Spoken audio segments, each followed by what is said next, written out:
As a foreigner who has married a man from India, and as someone who has traveled and lived around the world, experiencing various cultures and customs, on the basis of what I have experienced and observed, I want to share with you 5 reasons why I think that the Indian festival, Karva Chauth, can easily be one of the most meaningful and inspiring festivals even in these modern times.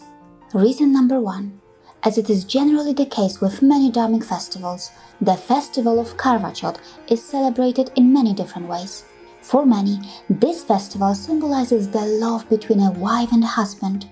However, there are also those who criticize the way some communities celebrate the festival by referring to it as patriarchal.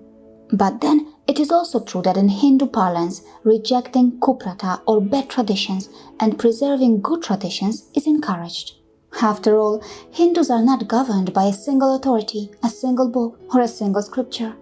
This not only encourages self-correction, self-criticism, and societal reforms, but also promotes individual freedom, flexibility, and diversity. Perhaps that is why many Hindu festivals continue to stand the test of time. For example, today, in many families, both husband and wife observe the Karvachauth fast together.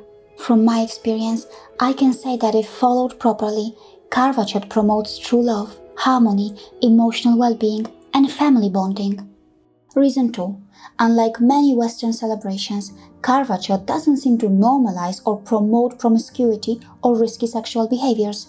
Science shows that promiscuous behaviors can contribute to the spread of STDs and many other infections. According to the US Department of Health and Human Services, the rise of STIs is a serious public health concern. In scientific terms, experts have clearly linked having multiple sexual partners to risky sex, giving importance to exclusivity in a relationship. And yes, for many, Karva Chauth strengthens the importance of genuine love and exclusivity in a marital relationship.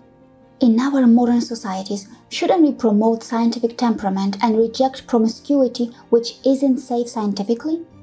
Reason 3. In dharmic prayers, divinity is not restricted to a male god or a male deity. There is a great focus on the divine feminine. Festivals like Karva Chauth strengthen that focus. Many pray to goddess Parvati and Shiva on this day.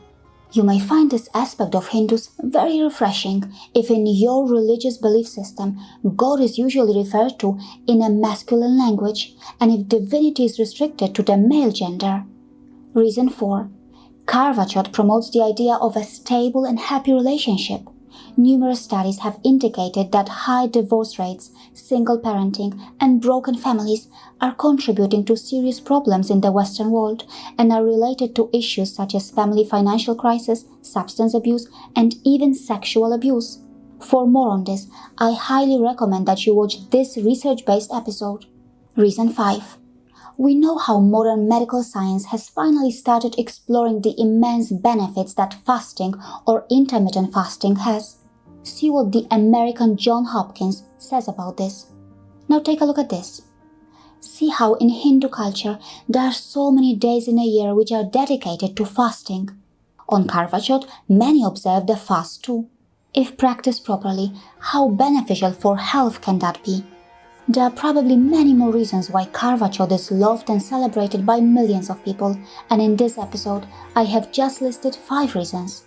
But this festival and its true meaning may not be completely understood by everyone. For example, in the West, those females who feel empowered after selling their dirty underwear to men may not necessarily find these Indian traditions very empowering or interesting. Yes, for more on the dirty female underwear business in the West, watch this video. And if you like our work, consider contributing financially so that we can continue producing more episodes next month. See you again.